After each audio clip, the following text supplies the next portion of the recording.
Hi friends, எல்லாருக்கும் வணக்கம். Welcome to my sheets of flavour. இன்னைக்கு நம்ம சேனல்ல ரொம்ப ஹெல்த்தியான பருப்பு கீரையை வச்சு பருப்பு கீரை கடைசல் எப்படி செய்யுது அப்படிங்கறதாங்க பார்க்க போறோம். ரொம்ப ஈஸியா பண்ணிடலாம். குழந்தைங்கள்ல இருந்து பெரியவங்க வரைக்கும் எல்லாருமே சாப்பிடலாம். ரொம்ப ஆரோக்கியமானது. இந்த வீடியோக்குள்ள போறதுக்கு முன்னாடி நீங்க இப்போதான் நம்ம சேனலை ஃபர்ஸ்ட் டைம் பாக்குறீங்கன்னா மறக்காம சப்ஸ்கிரைப் பண்ணிடுங்க ஃப்ரெண்ட்ஸ். இப்போ வாங்க இந்த ஈஸியான ஹெல்த்தியான ரெசிபி எப்படி செய்யுது அப்படிங்கறத பார்க்கலாம். ஃபர்ஸ்ட் பருப்பு கீரையை வாங்கி இந்த மாதிரி நல்லா க்ளீன் பண்ணி வச்சிடலாம். இதில் முக்கியமான பெனிஃபிட் என்னன்னா, பருப்பு கீரை க்ளீன் பண்ணுறது ரொம்ப ஈஸி. ஜஸ்ட் அந்த இலையும் தண்டு மட்டும் பிச்சா போதும். நல்லா வாஷ் பண்ணி எடுத்துக்கோங்க.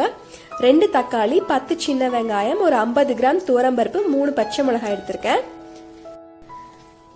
இப்போ இது எல்லாத்தையுமே நம்ம ஒரு சின்ன குக்கர் எடுத்துட்டு குக்கர்ல இப்போ இது எல்லாத்தையுமே சேர்த்துக்கலாம். துவரம்பருப்பு, தக்காளி, சின்ன வெங்காயம், பச்சை மிளகா, அதுக்கப்புறம் எடுத்து வச்சிருக்க கீரை எல்லாத்தையுமே இப்போ இது கூட சேர்த்துக்கலாம். இதில் இப்போ 2 கிளாஸ் தண்ணி ஊற்றிட்டு குக்கரை மூடி ஸ்டவ்வில் வச்சுருங்க.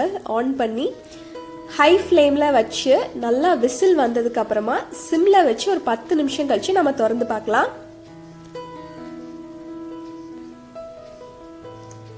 இப்போ இதை ஸ்டவ்வில் வச்சிடுறேன். ஒரு விசில் வந்ததுக்கு அப்புறம் சிம்மில் வச்சு 10 நிமிஷம் கழிச்சு கேஸ் இறங்கினதுக்கு அப்புறம் திறந்து பார்த்தீங்கன்னா இப்படி தாங்க இருக்கும். எல்லாமே நல்லா வெந்திருக்கும். இந்த ஸ்டேஜில் அந்த பருப்பையும் கீரையும் நல்லா நீங்கள் கடையிறதுக்கு வச்சுருந்தீங்கன்னா இல்லைன்னா ஒரு கரண்டியை வச்சு கூட நல்லா இந்த மாதிரி ஸ்மாஷ் பண்ணி விடுங்க. ஸோ நம்ம பருப்பு கீரை சாப்பிட்றதுனால நம்ம உடம்புல இருக்க சூடு குறையும். அதே டைமில் பருப்பு கீரையும் பூண்டையும் சேர்த்து சாப்பிட்டு வந்தீங்கன்னா நம்ம உடம்புல இருக்க கெட்ட கொழுப்பு எல்லாத்தையுமே க்ளீன் பண்ணும். நம்ம உடம்புல இருக்க ரத்தத்தை சுத்தப்படுத்தும். நம்ம பெண்கள் தாய்ப்பால் சுரக்கிறதுக்கு சாப்பிடும். இந்த மாதிரி நிறைய நன்மைகள் பருப்பு கீரை நிறைந்திருக்கு. ஸோ இப்போ இதை நல்லா கடைஞ்சாச்சு. ஸோ பாருங்க, இப்போ பாருங்க நல்லா கடைஞ்சாச்சு. ஸோ இதுக்கப்புறம் நம்ம என்ன பண்ண போறோம்னா இதை தாளிக்க போறோம். இதுவே சூப்பரா இருக்குங்க.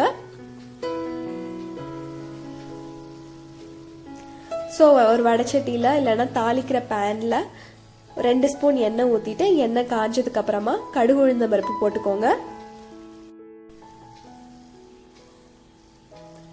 கடுகு உளுந்த பருப்பு நல்லா பொரிஞ்சதுக்கு அப்புறமா ஒரு 10 சின்ன வெங்காயத்தை சின்னதாக கட் பண்ணி கொஞ்சோண்டு கருவேப்பிலையும் சேர்த்து நல்லா வதக்கிக்கலாம்.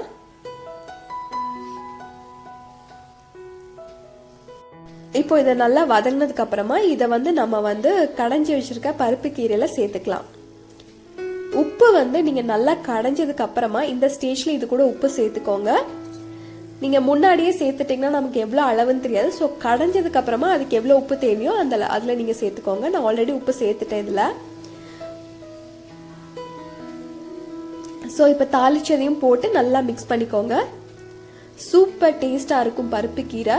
குழந்தைங்களும் விரும்பி சாப்பிடுவாங்க. நிறைய சத்து இருக்கிறதுனால ரொம்ப நல்லது. இதை சூடா சாதத்துல பிசைஞ்சு சாப்பிடலாம். நீங்க தோசைக்கு கூட வச்சு சாப்பிடலாம். செம்ம டேஸ்டா இருக்கும். ஸோ இதே மாதிரி நீங்களும் உங்கள் வீட்டில் ட்ரை பண்ணி பாருங்க. ட்ரை பண்ணி பார்த்துட்டு எப்படி இருந்துச்சுன்னு சொல்லுங்க ஃப்ரெண்ட்ஸ். இந்த வீடியோ உங்களுக்கு பிடிச்சிருந்துச்சுன்னா மறக்காம உங்க ஃப்ரெண்ட்ஸோட ஷேர் பண்ணுங்க, லைக் பண்ணுங்க. இதே மாதிரி நிறைய வீடியோஸ் நீங்க நம்ம சேனல்ல பார்க்கணும்னா மறக்காம கீழே ஒரு ரெட் கலர் சப்ஸ்கிரைப் பட்டன் இருக்கும். அதை கிளிக் பண்ணி சப்ஸ்கிரைப் பண்ணிக்கோங்க. சப்ஸ்கிரைப் பண்ணிட்டு பக்கத்துல ஒரு பெல் ஐக்கானும் வரும். அதையும் கிளிக் பண்ணிட்டீங்கன்னா நான் என்ன வீடியோஸ் போட்டாலும் உங்களுக்கு நோட்டிஃபிகேஷன் வந்துடும். நீங்களும் தவறாம பார்க்கலாம். Thank you so much for watching, friends.